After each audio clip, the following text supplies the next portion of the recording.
What is happening, y'all? Cowboy here. Welcome back to another build update showcase, and today we're taking a look at the Weeb Delight, the longsword. Now, like the many weapons that I've covered before it, unfortunately, it has also fallen victim to the RDM weapons, with the RDM weapon replacing my beloved Blagongaberg because maxed out RDM has no competition. But regardless, we're going to be jumping into the build as always. We only have one build today, but one build that looks to maximize everything in the longswords kit.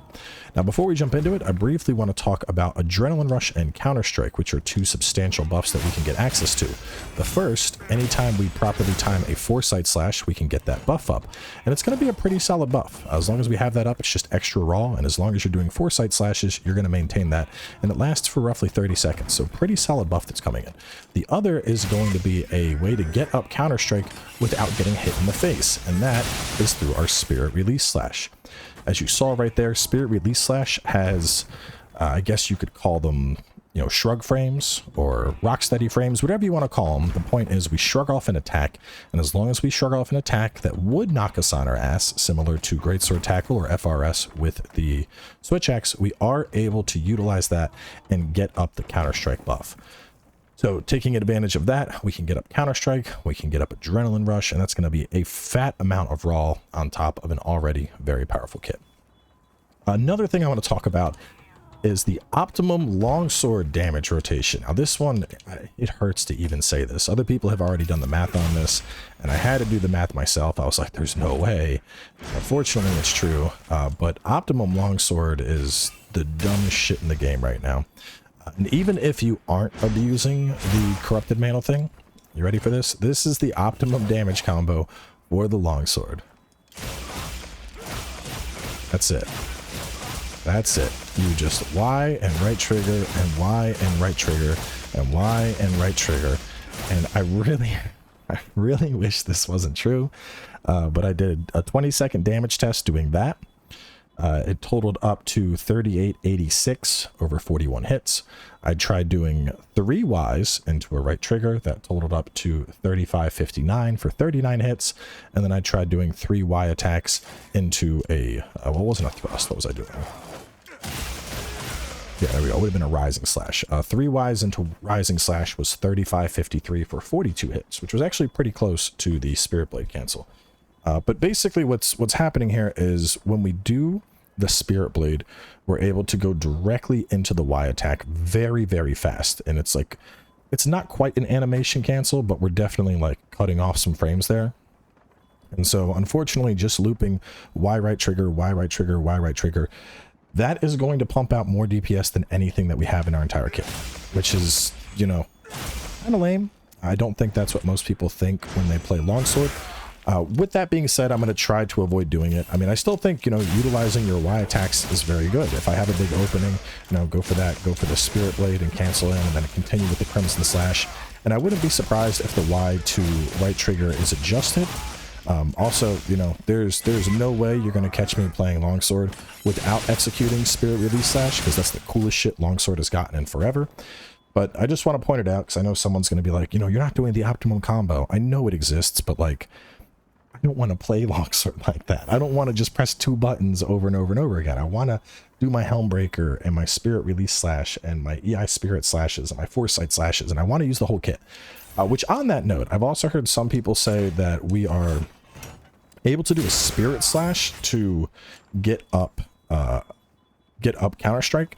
I tried to time it for a while, probably 15 to 20 attempts. I could not get it to proc. However, I also heard people say that offsets will get up Counterstrike, and after testing with that for a pretty extended period of time, I was able to get a proc on what I would consider to be like a late offset. So it may be the case that you need to be on the tail end of the EI Spirit Slash frames for that to proc and for you to get up Counterstrike, like, basically as you would have taken big damage. I don't know the exact timing of it, but regardless, we can get it up with Spirit Release Slash, and we can get it up by just hitting in the face while we're missing a counter, which will inevitably happen. So either way, jumping on in and talking about the build. Like I said, this build aims to maximize everything the longsword has. So we're going to be working with our Blast Ardian longsword. Of course, we get a little bit of sharpness, and then we are maximizing the attack value on this. Besides that, we're going to go with the Shu Wu Helm. This is going to pick us up 2 points of Adrenaline Rush in a 2-1 slot, the Arc Vulcan Mail and the Guardian Arcveld Van Braces, the Gore Coil Beta and the Gore Greaves Beta, and then lastly, and this is the secret sauce to the build, the Counter Charm 3. Now, for whatever reason, Counterstrike can get all 3 points on a charm. Adrenaline Rush, we're still stuck at 2, Exploiter at 2, Maximum Might at 2, which is weird because these are both level 2 decos. Flare at 2, Burst at 2, Agitator at 2, Convert Element, and Absorb only at 1. But this one can get up to 3. Because that is able to get up to 3, we are then able to have 5 Wex, 3 Counterstrike, 3 Max Might, 3 Antivirus, 3 Quick Sheath, just a little bit of Adrenaline Rush, and a sprinkle of Burst on top. And that is a lot. It's a lot of damage. So going on through everything, you're going to want to have obviously 3 Mighty Decos, the sprinkle of Chain, and 2 Tenderizer Decos. We're going to pick up our other Tenderizer points here and here. Obviously, Counter is coming completely from the Talisman. And then Quick Sheath is, to be honest, I think it's a little bit of a questionable choice here.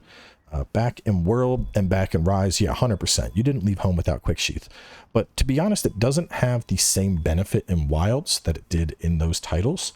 I think it's still worth using, but, you know, I'd honestly try it out yourself, see how you feel about it.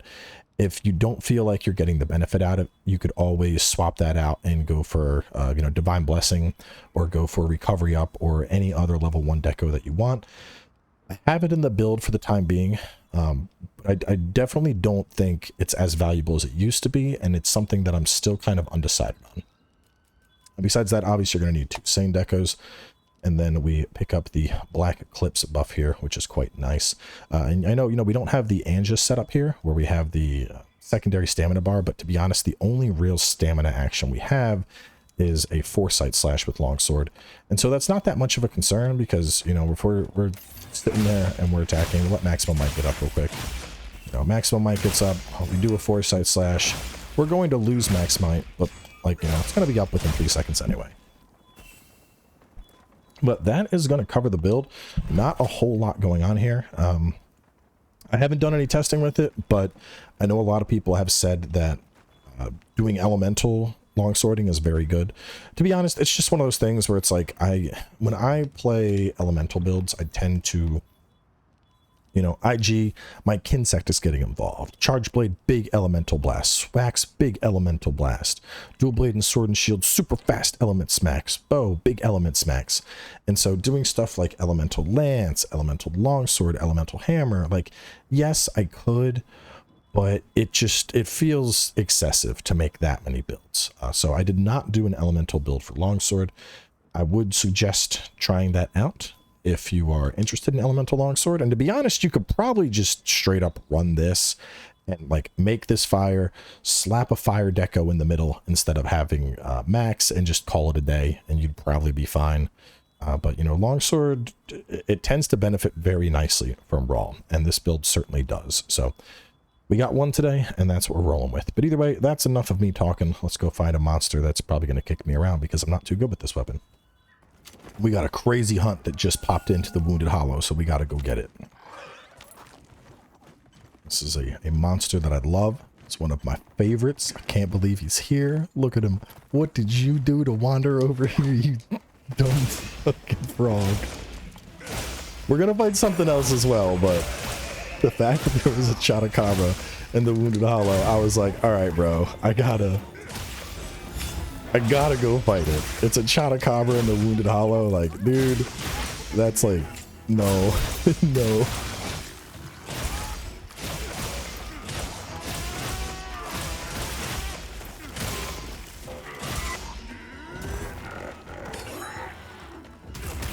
In terms of when it's worth going for that execute, honestly, just before your red gauge runs out, or alternatively, if you see weak spots on the enemy, that's what I'm going to do, a Spirit Release.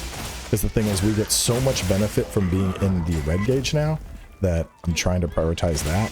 And so like right now, there's wounds. I'm going to go for it.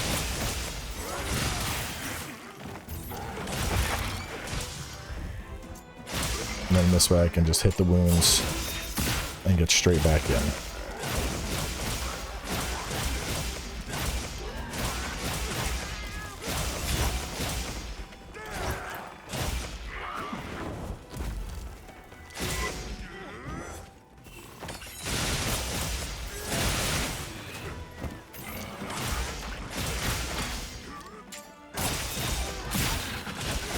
Let's go. Minute 14 shot of Cabra.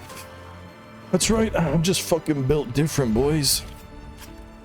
It's probably slow in the scheme of speedrunning, but I'm definitely saving this. I don't know why, man. I just love fighting Chotacabras.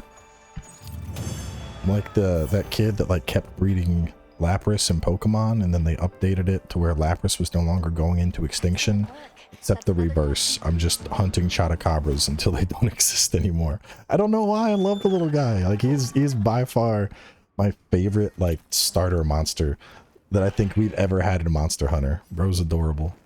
All right, let's fight something real though. Let's see what we got. Let's see if I have anything that's saved still. Oh god, this hurts my soul a little bit. I hate fighting that, but we've done so many rats lately, and we just did a Zuwu. Oh, I'm not confident enough in Longsword to fight a Gormagala. I'll be completely honest with you. Let's do Tempered Gypsaros. Let's do that. You know, it's like we're into the weapons now that I'm just like not as confident in my abilities. Like Hunting Horn I'm pretty confident with because I did a shit ton of Hunting Horn in Rise, and even though it's very different in Rise, you know, I did it back in World a little bit here and there. And you know, Longsword, I don't know, man. I've never really like never committed to Longsword the way that I really should. Like actually get good with it. Like I'm okay with it, but you know, I'm a little bit on the sloppy side on some stuff. My foresight slashes I know I'm sloppy on, and I think my counterplay, which is kind of a core part of Longsword, tends to suffer a bit.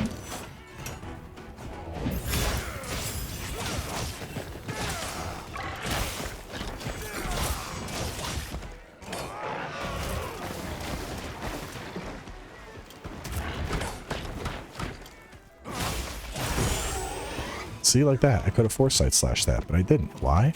Because I'm bad.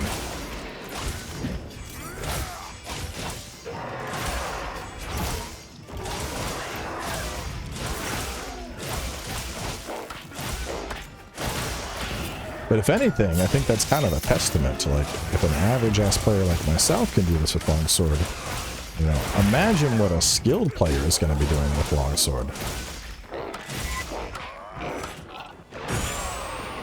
That was just bad. I was hoping I could get to the Spirit Release Slash before he hit me with that.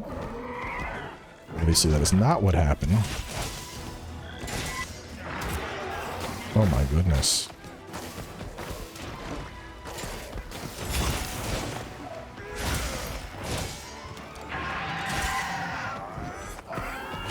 Bruh. I swear to God, I hate this stupid fucking thing.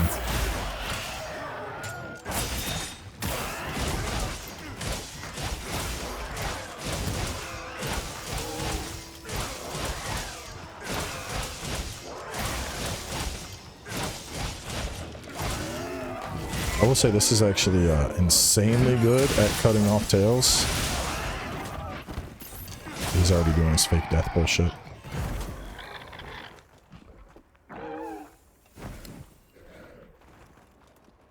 Come on.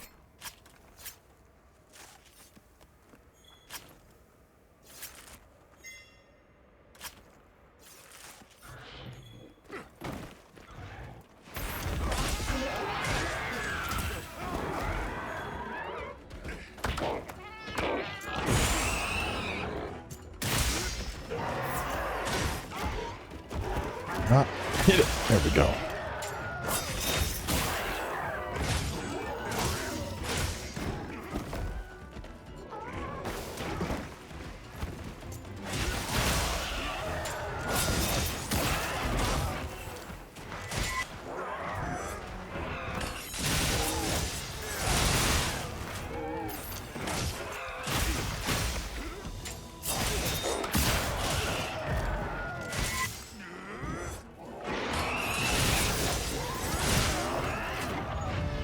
Not too bad. That's a sub 330 Gypsaros. Decent kill, considering he smacked me around and I missed most of my counters. I mean, that's the thing between me and most Longsword users. You know, if I could actually hit those counters, this probably would have been like a 2-minute kill or a 2.5-minute kill.